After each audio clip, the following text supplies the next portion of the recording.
자, 이번 시간에는 우리가 중세국어와 현대국어의 차이를 알고 국어가 변화하는 실체임을 이해해보자 라는 내용으로 국어 힘키우기 교과서 341쪽의 학습활동을 진행해보자. 먼저 우리가 오늘 중점적으로 다루게 될 내용은 1번의 세종 어제 훈민정음에서 어제 서문의 내용, 이것을 우리가 중점적으로 다루게 될 건데, 자, 우리가 세종 어제 훈민정음을 끊어서 한번 해석을 해보면 세종대왕께서 어제, 이 어라는 거는 임금을 상징하는데 임금이 직접 몸소 만드셨다, 지으셨다. 무엇을? 바로 훈민정음을. 훈민정음이란 문자를 직접 왕께서, 임금께서 짓거나 만드신 어떤 왕께서? 세종대왕께서. 그런 내용이라는 거고, 자, 우리가 책에 서두에 나와 있는 내용을 서문이라고 하는데 이 서문을 어제 임금께서 또 직접 만드시거나 지으셨다는 거야. 자, 우리가 이 내용을 바탕으로 중세국어와 현대국어의 차이점을 좀 알아보고 또 중세국어의 특징이 어떤 것들이 있었는가에 대해서 오늘 학습해보자. 먼저 오른쪽에 보면 세종 어제 훈민정음에서 설명이 나와 있네. 자, 세종 어제 훈민정음은 훈민정음 해례본의 어제 서문과 자모와 음가, 운용 방법 등을 설명한 예의를 한글로 풀이한 것이다. 자, 세종 어제 훈민정음, 이거는 무엇으로 풀이했냐? 한글로 풀이했는데 그 내용은 어제 서문, 우리가 보게 될 왼쪽에 있는 세종 어제 훈민정음 어제 서문의 내용과 자모의 음가, 운용 방법, 자음과 모음의 소리값과 그걸 사용하는 방법에 대해 설명했구나. 어제 서문에는 어떤 내용이 나오냐? 훈민정음을 창제하게 된 어떤 목적이나 원인, 그 정신, 이런 것들이 들어가 있다. 그래서 훈민정음 언해라고도 하고 언문으로 해석했다, 풀이했다라는 거지. 자, 이러한 내용을 바탕으로 우리가 본격적으로 내용을 살펴보도록 하자. 자, 먼저 여기 맨 처음에 제목이 나와 있는데 여러분들이 이거를 보통 생종, 엉쟁, 훈민정음 이렇게 읽는데 왼쪽에 한자가 나와 있고 오른쪽에 한자 음이 나와 있는데 우리나라식으로 한자를 읽는 한자 음이 나와 있지. 자, 그렇다면 이게 현실에서 우리가 한자음을 읽는 방법과 똑같냐 다르냐를 한번 살펴보자. 우리는 이거를 어떻게 읽냐? 세상 새라고 읽으면서 이게 한자의 뜻이고 이게 한자의 음으로 읽고 있잖아. 그렇지? 그래서 이거의 한자 음은 새가 되는데 여기서는 쉥이라고 쓰고 있어. 자, 한자음 표기가 좀 많이 다르지. 이런 걸 우리가 동국정운식 한자음 표기라고 한다.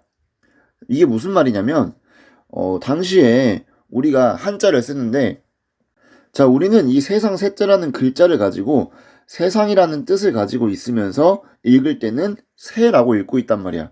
자, 우리는 새라고 발음하지만 새라고 읽지만 실제로 한자를 사용하는 그 원산지 중국에서도 이렇게 쓰고 발음했을 것인가 대한 의문이 있었는데 현실적으로 달랐다라는 거지, 그게. 그래서 현실적인 한자음이 혼란스러웠어. 그래서 이상음, 좀 더 이상적인 것에 가깝게, 그 이상음은 뭐겠어? 중국의 원음이 되겠지, 원래 발음. 현실음은 우리가 읽고 쓰는 현실적인 우리식 한자음이고.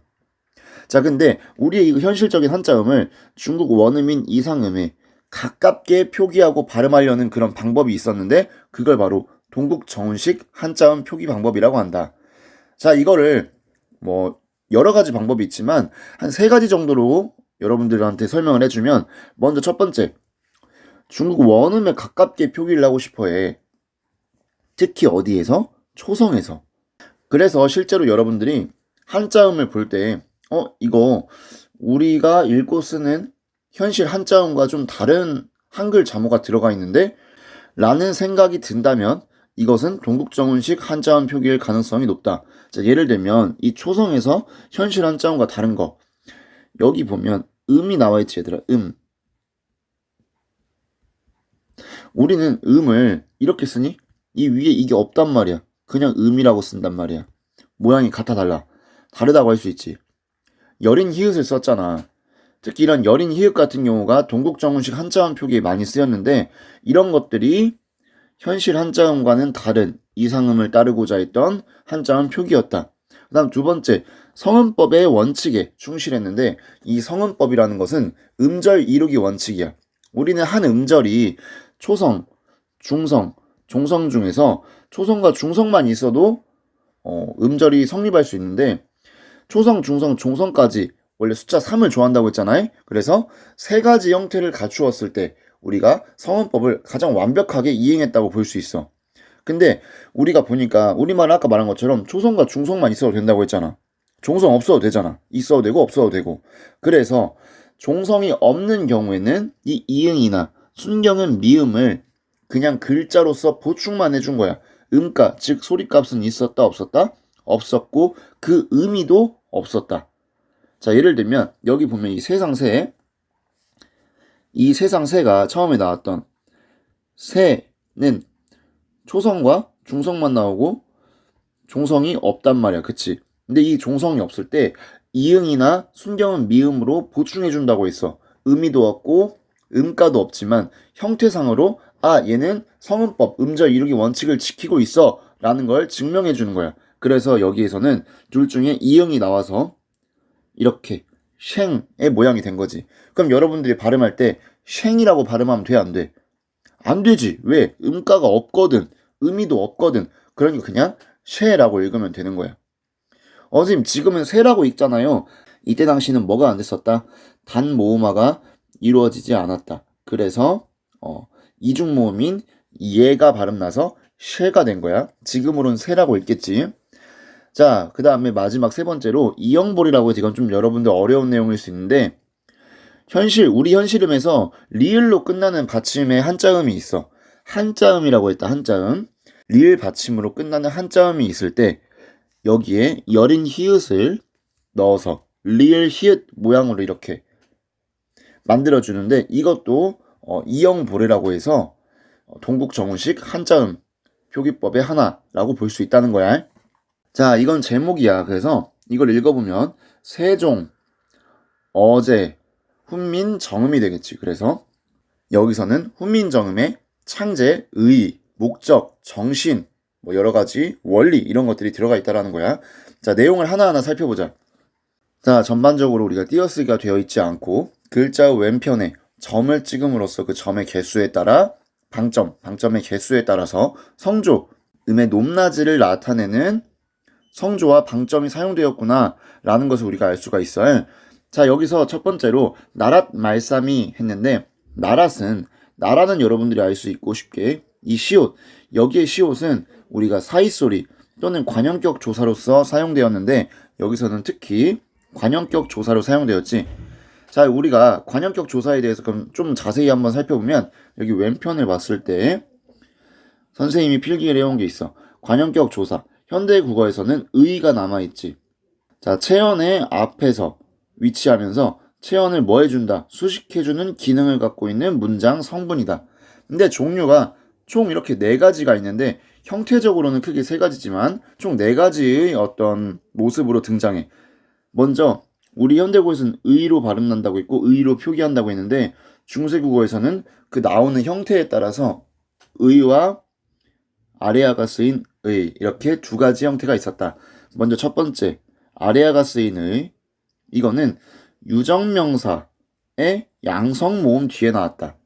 자, 감정이나 정서가 있는 유정명사 그리고 이 모음이 양성모음인지 음성모음인지 자 살펴보면 예시에 도적이라고 나와 있어. 자, 이 도적은 유정명사이고 여기 나와 있는 모음이 아래아지. 아래아니까 양성모음이 될 거 아니야. 그래서 관형격 조사가 아래아인 의가 쓰였다. 그 다음 두 번째는 현대국어와 똑같은 의가 있는데 유정명사에서 음성모음 뒤에 나오는 게 현대국어와 같은 의다. 자, 대중의, 어떤 민중, 대중, 여러 사람들을 대중이라고 하잖아. 이 대중은 유정명사이고 모음이 우가 나왔잖아. 우면 양성이야, 음성이야? 음성모음이니까 현대국어와 같은 의의 형태가 나왔다. 그 다음이 우리가 교과서에 지금 나와 있는 시옷인데 시옷은 무정명사나 높임명사 뒤에 나와 있다. 자, 나랏 같은 경우 나라가 유정물일까 무정물일까? 무정물로 보는 게 맞겠지. 나라의라는 뜻이 되겠지. 그 다음에 여기 여러 가지 나왔는데 여러 가지도 무정명사로 보는 게 맞겠지. 그래서 여러 가지의라는 뜻이야. 자, 근데 여기 붓텄이 나왔네. 붓텄은 무엇이겠어? 높임명사 뒤에 쓰였다. 자, 붓텄는 나중에 이제 국외음화도 거치고 단모음화도 거치면서 현대국어에서 부처님. 자, 높임이겠지. 종교적인 의미에서 구도자니까. 신적인 존재니까. 그러면 붓텄. 그래서 부처의가 됐는데 부처님을 높임의 대상으로 삼아서 시옷이 나왔다라는 거야. 여기서는 우리 교과서에서 나라 같은 경우는 무정물에 쓰이는 어떤 관형격 조사, 시옷의 예시가 될 거야. 자, 그 다음 마지막 네 번째로 좀 특이한 형태인데 주격조사 2가 관형격 조사로도 사용되는 특이한 경우가 있어. 자, 여기서 시옷은 그래서 무정명사의 뒤에 쓰인 관형격 조사가 되었다. 그래서 나라의, 그 다음에 말싸미. 여기서 말싸미는 원래 말쌈 플러스 이로 표기해야지 현대국어 같으면. 근데 말싸미로 발음하고 이렇게 소리 나는 대로 적었다. 중세국어에서 어떤 표기 형태를 보여준다? 바로 이어적기, 즉 연철의 형태를 보여주고 있다. 자, 그 다음에 둔귀에 달아라고 되어 있는데 이 둔귀, 우리가 이 한자음만 읽으면 뭐라고 읽어야 돼? 중국이라고 읽어야 되잖아. 근데 둔귀이라고 있어. 아, 현실 한자음과 다르네? 아까 여기 나와 있던 일본과 비슷하지. 중국 원음에 가깝게 하기 위해서 특히 초성에도 나와 있지만 다른 데도 나와 있어. 현실 한자음과 좀 차이가 있어. 그러면 이게 뭐다? 동국정운식 한자음 표기다. 어떻게 하기 위한 목적이다? 중국 원음에 가깝게 표기하려는 목적이다. 자, 이건 중국이야. 그 다음 여기 애가 나오는데 이 애는 비교의 부사격 조사야. 비교. 무엇 과, 무엇 와. 그러니까 중국 과가 되겠지. 비교의 부사격 조사인 애가 쓰였어. 현대국어로는 과라는 뜻으로 쓰이고 달아는 원래 기본형이 뭐야? 다르다야, 다르다. 다르다인데 여기에 연결어미인 아나 어가 붙었네. 다르아. 그렇게 되면은 모음이 탈락해서 원래대로면은 얘들아 다 라가 돼야 되잖아. 그치? 근데 이게 아니고 달아가 됐어. 리을 이응형의 활용, 즉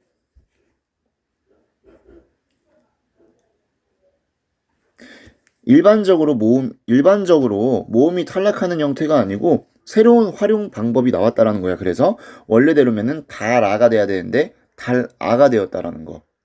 나라의 말이 중국과 달라. 자, 여기 우리가 둔귀인데 이어적 끼면은 둔귀개가 되어야 되지 않을까? 근데 여기선 둔귀이라고 아예 끊어적기, 즉 분철을 보이고 있잖아요.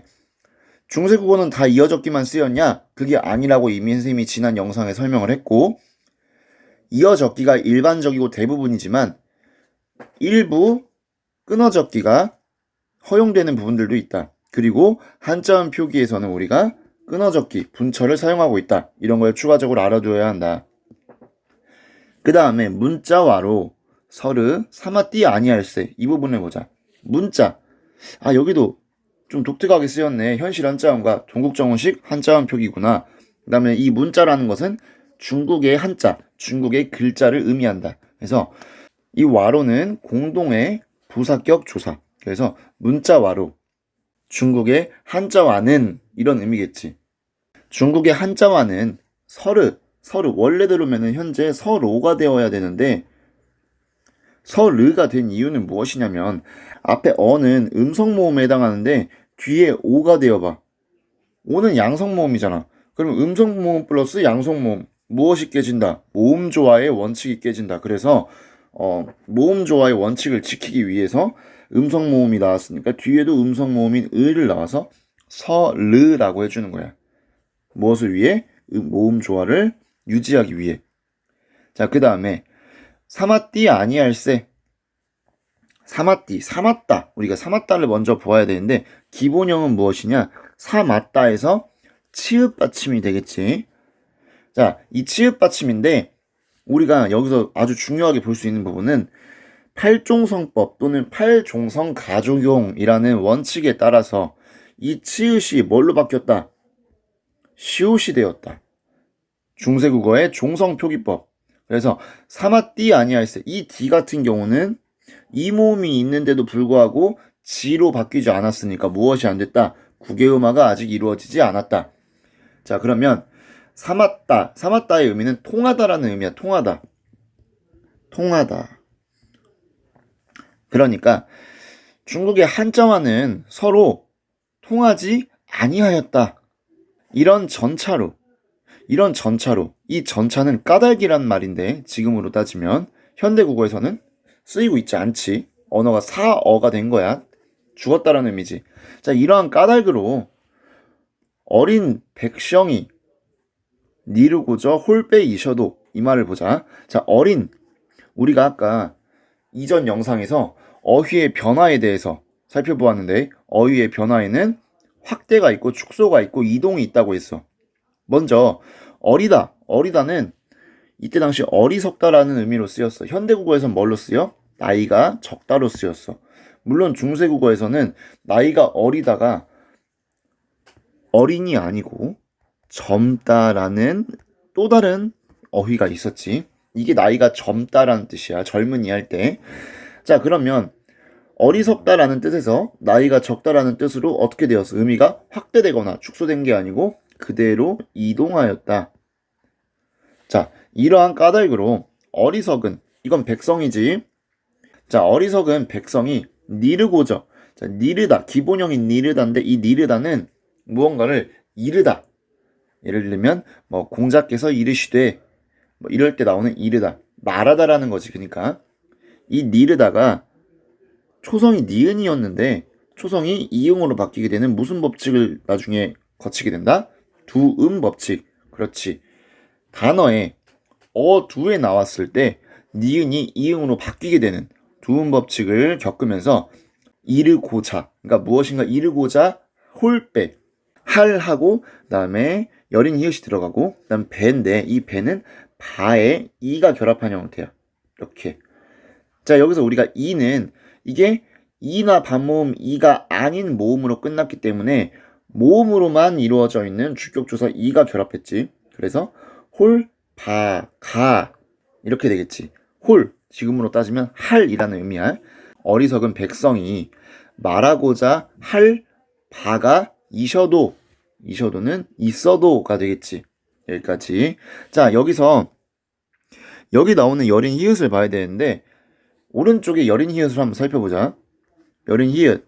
의문 기능이 있다 없다? 없다. 의문 기능은 없어. 그러면 단순히 글자의 모양상으로 어떤 기능을 한다는 거야. 여린 히읗은 관형사형 어미 을 뒤에 쓰이거나 이런 경우도 있고 사이소리로 쓰이거나 제한된 환경에서 사용되었다.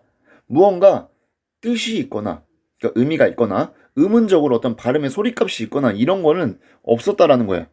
그 다음에 관형사형 어미에 쓰일 때는 두 가지 형태가 있었는데 하나는 된소리 부호야. 그러니까 뒤에 나와 있는 말을 된소리로 발음하게 해주는 어떤 표지 역할을 한다. 그 다음에 또는 무엇이 있었냐? 절음 부호라고 해서 된소리 부호가 아닐 경우에는 끊어 읽어주는 그런 절음 부호로서의 기능을 수행하였다. 자, 그러면 홀 배이셔도가 아니고 홀 빼이셔도 홀 빼가 된다. 빼. 무엇으로 만들어줬다? 된소리로 만들어주었다. 어리석은 백성이 말하고자 할 바가 있어도 마침내 이게 바로 뭐겠어? 현대국어에서 마침내가 되겠지. 마침내 제뿌들. 자, 여기서 제는 저 플러스 인데 이 저가 나를 낮추거나 공손하게 표현하는 저가 아니라는 거지.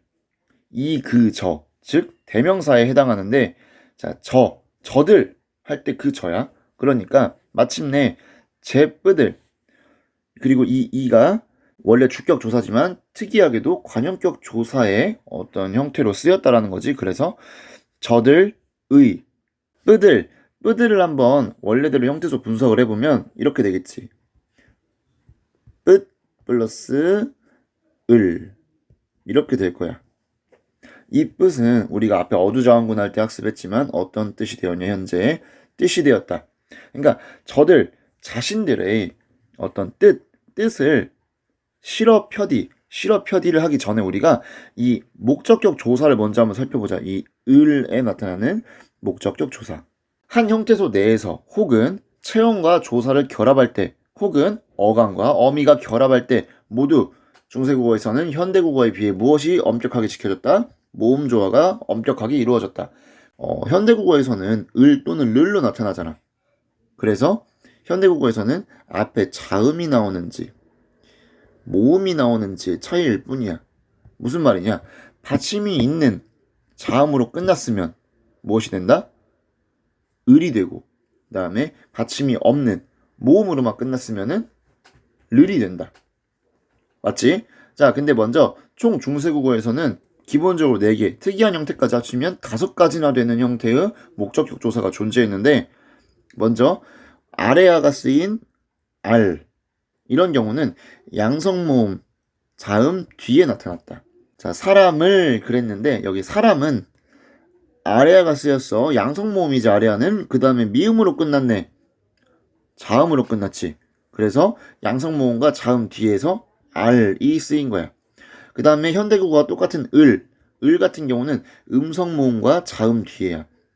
자, 술 같은 경우에는 우가 음성모음이고 리을 자음으로 끝났어. 그래서 음성모음과 자음 뒤에서 현대국어와 같은 형태인 을이 등장하였다. 다음 세 번째, 랄이 있네. 이거는 양성모음 뒤에서 쓰였어. 아래아가 쓰였네. 아래아가 쓰였으니까 랄이 쓰였다는 거야. 양성모음 뒤야. 자음으로 끝나지 않아. 그 다음에 현대국어와 똑같은 를은 음성모음 뒤에서 거우로에서 우는 음성모음이지 받침 없지? 음성모음으로만 끝난 거 뒤에 쓰였으니까 현대국어와 같은 르이 쓰였다.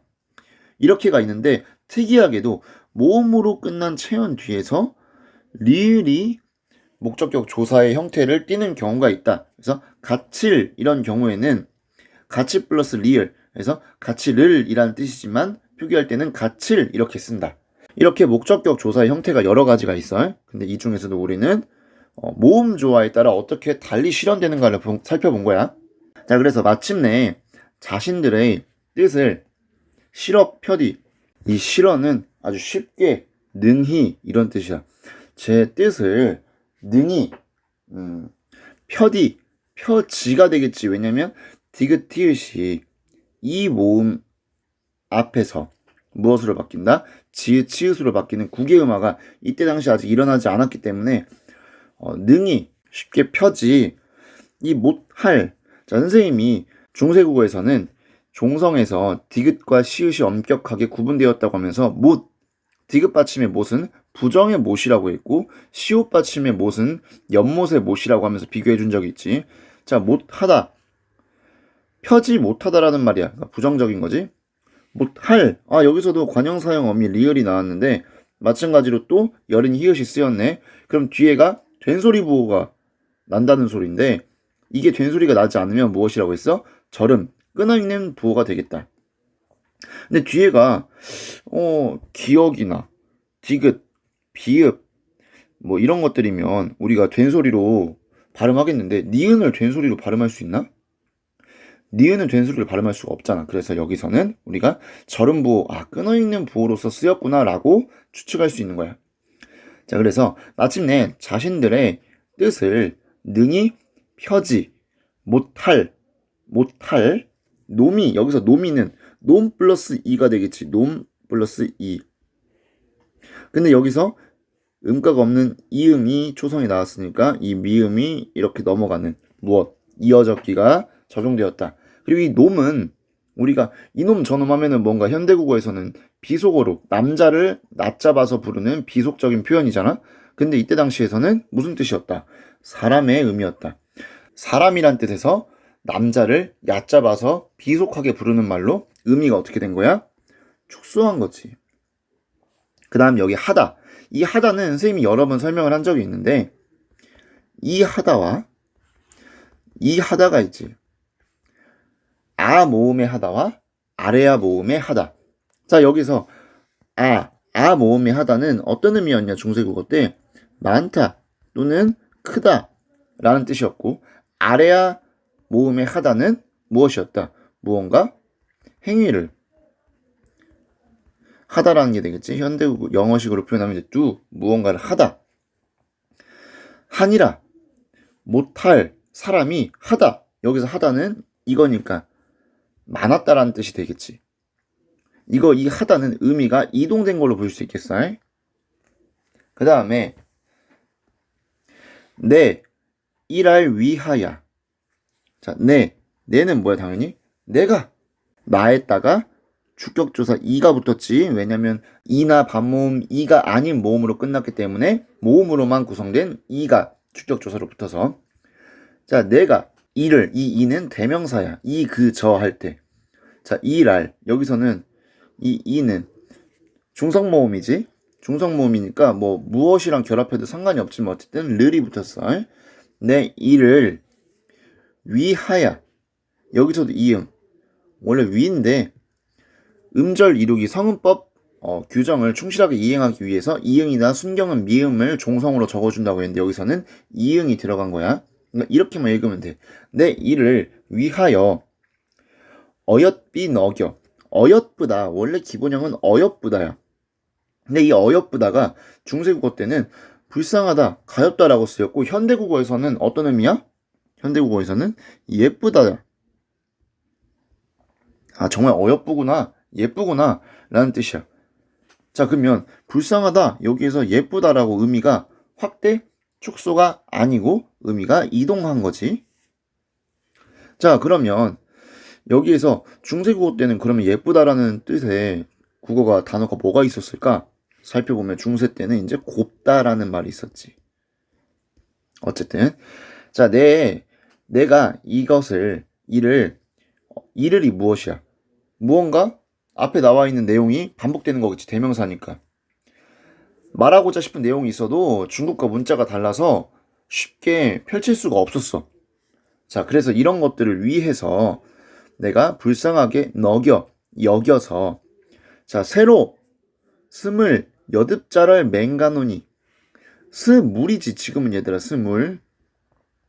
우가 아니고 은에 이거는 원순모음어라고 하는 어떤 의문 현상이 적용되지 않았구나.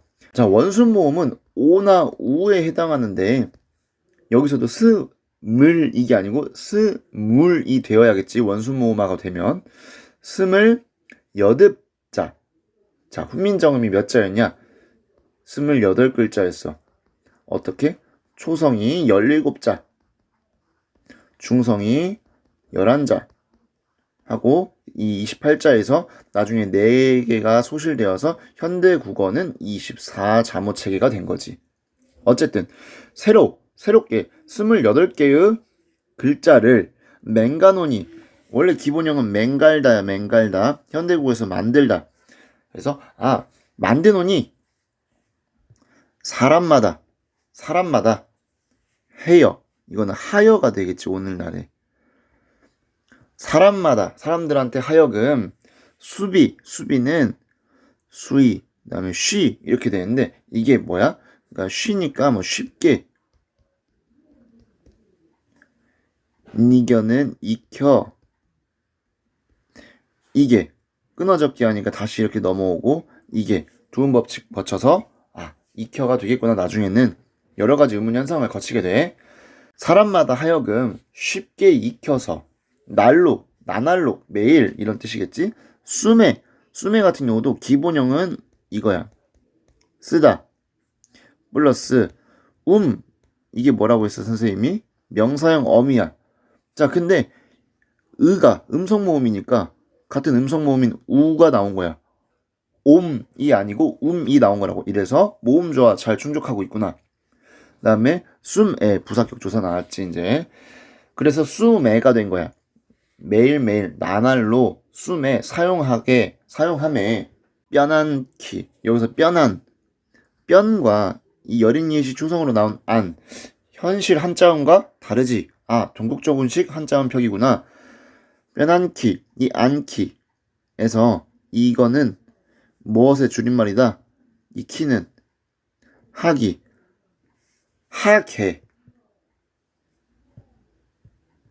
하계의 줄임말이다. 그래서 편하게, 하고자, 할, 똑같이 관형사형, 어미인, 을이 나왔어. 할. 근데 뒤에 여린 이읒이 나왔잖아. 이 여린 이읒은 뒤에 된소린가? 절음보호인가? 하고자 할 따라민이라. 어차피 이 시옷계 합용명사가 뒤에 된소리로 만들어주니까 이거는 따람 이게 되는데 여기에 무엇이 붙었어? 이제 인이라가 붙었어. 모음으로 시작됐지 음가 없는 이응. 그래서 미음이 넘어가서 연철 이어접기가 되었다. 따름이다. 자, 그래서 전반적으로 선생님이 한번 뜻을 해석을 해보면, 자, 나랏 말쌈이 중국의 달아. 여기는 자, 우리나라의 말이 중국과는 달라서 문자와로 서로 삼았디 아니할세. 중국의 한자와는 서로 삼았다. 통하지 않는 부분이 있었다.